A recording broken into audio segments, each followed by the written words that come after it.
এবার যে খবরের দিকে নজর রাখবো, সিপিআইএম নেতা মোহাম্মদ সেলিমের একাধিক বিষয় নিয়ে সাংবাদিক সম্মেলন। ল কলেজের ঘটনা, আরজিকর কলেজের ঘটনা এবং একাধিক বিষয় নিয়ে রাজ্য এবং কেন্দ্র সরকারকে তীব্র ভাষায় আক্রমণ সিপিআইএম নেতা মোহাম্মদ সেলিমের। এবং তিনি আরও বললেন, বিজেপি এবং তৃণমূল কংগ্রেস গোপনে আঁতাত। বিজেপি এবং তৃণমূল কংগ্রেসকে একাধিক বিষয়ের ওপর আক্রমণ। সিপিআইএম নেতা মোহাম্মদ সেলিমের কি বলেছেন বিস্তারিতভাবে শোনাবো আপনাদের। এই ভিডিওটি যারা দেখছেন চ্যানেলটি লাইক করবেন, শেয়ার করবেন আর সাবস্ক্রাইব করবেন। আই লাভ মাই ইন্ডিয়া, মেরা ভারত মহান। আপনারা দেখছেন আখেরিগঞ্জ নিউজ। দেওয়ার জন্য আবাস যোজনা দুর্নীতি হয়েছে, প্রধানমন্ত্রী সড়ক যোজনা দুর্নীতি হয়েছে, শহরি আবাস বিকাশ যোজনা দুর্নীতি হয়েছে। করোনার পরে আপনারা জানেন, তোমরা ওই যেমন ঝড় হয়েছে, ঝড়ের টাকা নিয়ে, রিলিফের টাকা নিয়ে দুর্নীতি হয়েছে। একটা অ্যাকশন নিয়েছে?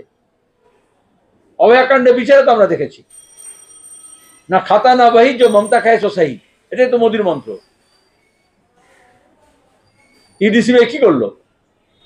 রাজ্যের সাথে ভালো করছে না, তাহলে অন্যত্র বিরোধী দলের নেতাদেরকে মুখ্যমন্ত্রী ধরে যাচ্ছে। তা সুপ্রিম কোর্ট বলছে যে এটা অন্যায় করেছো। আর এখানে কোর্ট বলেছে কাকুর গলার স্বর জমা পড়েছে, তারপরে আর অভিষেক কোম্পানিতে টাকা জমা পড়েছে বলছে ইডি, রেড হয়েছে। তার কথা কে বলছে? কোন বিজেপির সাহস আছে বলবে? কেন ইডি সিবিআই অভিষেকের বাড়িতে রেড করলো না, শান্তিনিকেতনে গেল না? কেন কাকুর গলার স্বর মিলে যাওয়ার পরে ধামাচাপা পড়ে গেল তদন্ত? বিহারে যে পদ্ধতিতে ভোটার লিস্টের সমীক্ষা করা হয়েছে, সেই একই পদ্ধতিতে বাংলাতেও সমীক্ষা করা হবে এবং ইতিমধ্যে সেই নিয়ে আমরা বলেছি। আমি আবার মাইক্রোফোন বার করতে দেবো না, আমি বিজ্ঞাপন দেওয়ার জন্য মাইক্রোফোন নয়, এখানে বিজ্ঞাপনটা টেলিভিশন চ্যানেলে। আমরা প্রথম থেকে বলেছি নির্ভেজাল, নির্ভুল, ত্রুটিমুক্ত ভোটার লিস্ট চাই। ইলেকশন কমিশন ফেল করেছে, তারপরে নির্বাচন পরিচালনায় ফেল করেছে।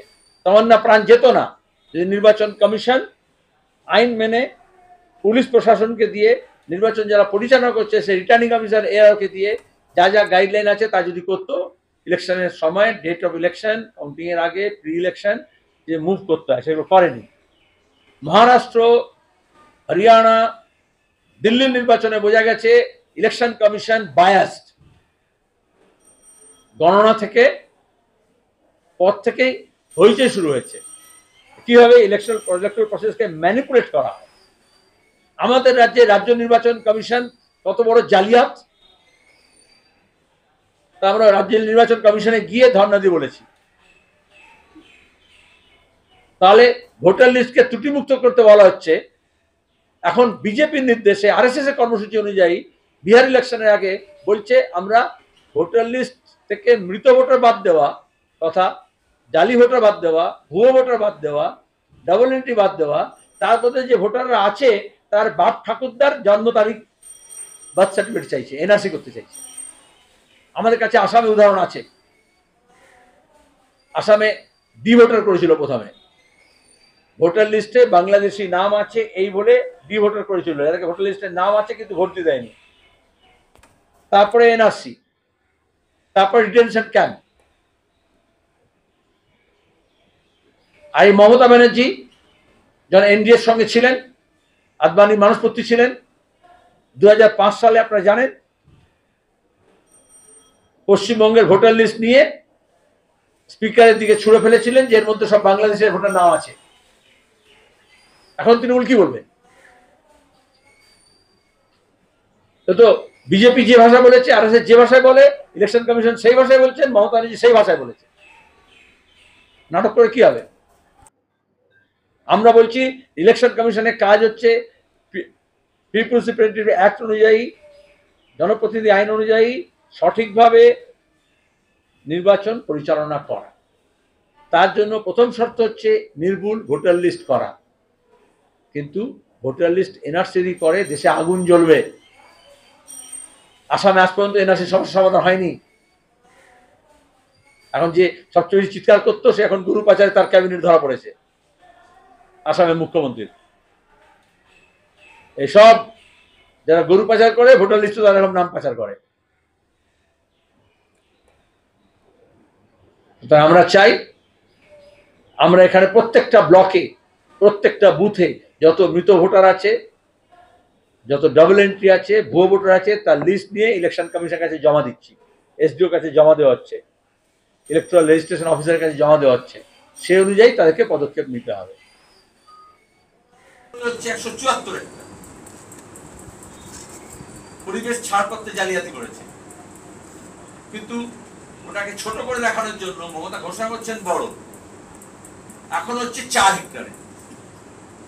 কারণ ওই তাহলে যে ইম্প্যাক্ট অ্যাসেসমেন্টটা হবে তাহলে অত রিগোরাসলি হবে না। 12 একরে, যেটা আগের স্লাইডে আপনারা দেখলেন, তারপরে বলা হচ্ছে যে 12 একর দিয়ে শুরু হবে, তারপরে ওরা 43-44 একর হবে, তারপরে সেটা 431 একর হবে। তার মানে এত বিশাল প্রজেক্ট, কিন্তু এখন 12 একরের জন্য অনুমতি নেওয়া হয়েছে। কেন নেওয়া হলো? তার কারণ আইন অনুযায়ী পরিবেশ মন্ত্রকের 50 একরের বেশি যদি হয় তাহলে তার জন্য জনশুনানি মাস্ট। তার জন্য এনভায়রনমেন্ট ইম্প্যাক্ট অ্যাসেসমেন্টটা সেন্ট্রাল এজেন্সিকে দিয়ে করতে হবে, সেন্ট্রাল সেটাকে তিনি বাইপাস করলেন। এবার এই যে মাইন্ড ডেভেলপমেন্ট এন্ড অপারেশন, তার জন্য তো একটা টেন্ডার করতে হবে। সেই টেন্ডারও গোলমাল। আমার কাছে টেন্ডার ডকুমেন্ট আছে, এখন তো পাবলিক ডকুমেন্ট। সেখানে দেখা যাবে যাকে টেন্ডার দেওয়া হলো তার কিন্তু যে নির্বাচিত হলো সেখানে তার দরটা দেওয়া নেই। দেওয়ার পরে যেহেতু বলা হলো হাইয়েস্ট দেওয়া হয়েছে, তাহলে যে হাইয়েস্ট ছিল 71%, যাকে দেওয়া হলো তাকে 71.5 করে দেওয়া হলো। সাহস থাকলে রাজ্য সরকারকে জিজ্ঞেস করো সরকার কত হলো, তাহলে তো যে সরকার সব করতো তাহলে তো দিয়ে দিত সবাইকে। তাহলে তো 100 দিনের কাজের যে অর্ডার বেরোলো, তাহলে তো আগস্ট মাসের 1 তারিখ থেকে 100 দিনের কাজের জন্য ইতিমধ্যে অর্ডার বের করে দিত। কারণ একটা প্রোগ্রাম করতে হয়, কোন কাজ, কত ভলিউমে হবে, কত লোক লাগবে, কত ম্যান্ডেজ তৈরি হবে, সেগুলোকে জেলা পরিষদ তৈরি করছে। রাজ্যেরও একটা প্রস্তাব আছে যে ছাত্র ছাড়া কোনো রাজনৈতিক দল যেন কলেজের 1000 মিটারের মধ্যে বিক্ষোভ দেখাতে না পারে। আসলে তো হচ্ছে প্রতিবাদ বিক্ষোভ যাতে না হয়, ধর্ষণ করতে পারে গার্ড রুমের মধ্যে, প্রয়োজনে প্রিন্সিপাল রুমের মধ্যে। এখনো করেনি, কিন্তু এই যে প্রতিবাদ হবে না, কেউ কোনো কথা বলবে না, অভিযোগ জানালে অভিযোগের শোনাই হবে না, তা কেন করে? অথরিটেরিয়ান, স্বৈরতান্ত্রিক প্রবণতা। ছাত্র সংগঠন থাকলে, ছাত্র সংসদ থাকলে, প্রতিবাদের অধিকার থাকলে, বিরূপ মনোভাবও থাকলে, বিরোধিতা করার সুযোগ থাকলে এগুলো তো হতো না। তাই তো কালীঘাটের সঙ্গে সম্পর্ক থাকবে এমন লোকজন, তাদের চুজেন পার্সন, তারা কলেজ চালাবে। সেই ছাত্র সংসদের নেতা হবে, সেই মন্ত্রীর ঘনিষ্ঠ হবে, সেই কর্মচারী হবে, সেই উকিল হবে, সেই প্রিন্সিপালের ঘরে পা তুলে বসে থাকবে। আর 100 মিটারের মধ্যে কেউ যাবে না, 1000 মিটারের মধ্যে কেউ যাবে না। তো আপনার মনে আছে অভয়া কাণ্ডের পরেও, আরজি করার পরে মমতা এরকম কিছু নির্দেশ পাঠিয়েছিল না যে মেয়েরা হাতে ডিউটি করবে না, একা করবে না, আছে পুরুষ সঙ্গী থাকবে না। তো ওসব উদ্ভট চিন্তা, উদ্ভট মাথা থেকে বেরোয় না। আমরা চাইছি যে ক্যাম্পাসের মধ্যে যে গণতান্ত্রিক পরিবেশ আছে সেটাকে ফিরিয়ে আনতে হবে। ছাত্র শিক্ষা, তার সঙ্গে মানানসই আবহাওয়া গড়ে তুলতে হবে ক্যাম্পাসের মধ্যে। তাহলে তো ওই ফেল করে তাকে পাস করে দেওয়া, জোর করে ফেল করে দেওয়া, তারপর হচ্ছে একজনের অন্য একজনের পরীক্ষা দেওয়া, ভর্তির টাকা নেওয়া, তারপর অ্যাপয়েন্টমেন্ট, কন্ট্রাক্টর, সাব কন্ট্রাক্টর, এসব হচ্ছে পেটি কাজকর্ম, এসব তোলাবাজি করা, এগুলো চলবে না।